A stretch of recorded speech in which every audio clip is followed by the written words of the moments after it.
Dans le cadre de la série Leader, nous rencontrons Louis-Gabriel Bouchard, président et chef de la direction de Envira, une firme de génie conseil multidisciplinaire.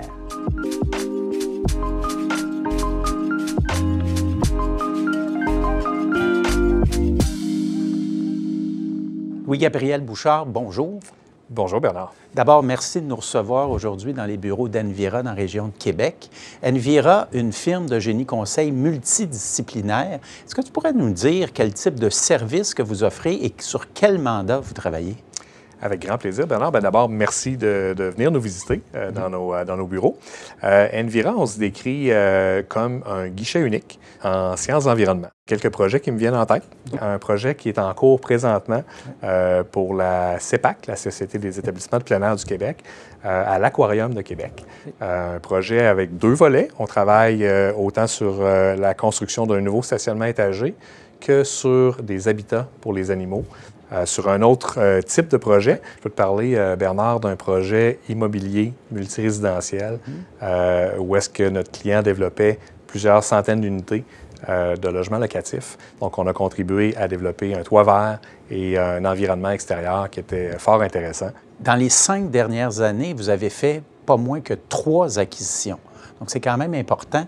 Qu'est-ce qui guide Envira lorsque vient le temps de faire une acquisition puis de faire des choix? Au niveau des acquisitions, notre plan stratégique des dernières années était d'ajouter différentes expertises à notre offre de service. Notre offre de service, au départ, était simplement environnement.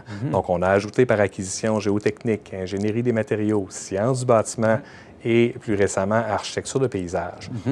Aujourd'hui, ce qu'on souhaite, c'est ajouter des experts, des nouveaux experts à nos différents services existants, mais aussi de se déployer géographiquement à travers les acquisitions dans d'autres provinces canadiennes.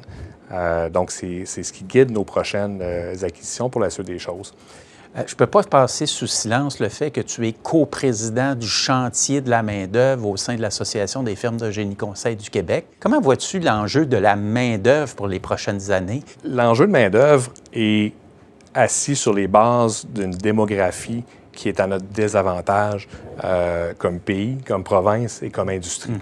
Aujourd'hui et demain. Cette pénurie de main-d'œuvre-là, comme industrie, du génie conseil, il y a 2 grands axes sur lesquels on peut avoir un impact. D'abord, de recruter dans des bassins atypiques. Ce que ça veut dire des bassins atypiques, entre autres, du recrutement international, de travailler au niveau de nos employés qui sont plus expérimentés en fin de carrière, s'assurer d'avoir une belle transition pour pouvoir continuer à les avoir dans nos firmes sur le plus long terme. Bassin atypique qui est sous-exploité aussi par nos firmes aujourd'hui, c'est de recruter à distance de nos places d'affaires existantes et donc d'utiliser le levier du télétravail aujourd'hui plus que ce qu'on le fait. Ça, c'est le premier angle. Le deuxième angle, c'est au niveau de la productivité, Bernard. Au niveau de la productivité, tu n'es pas sans savoir qu'on a eu peu de progression dans notre industrie du génie conseil au niveau de la productivité dans les dernières années.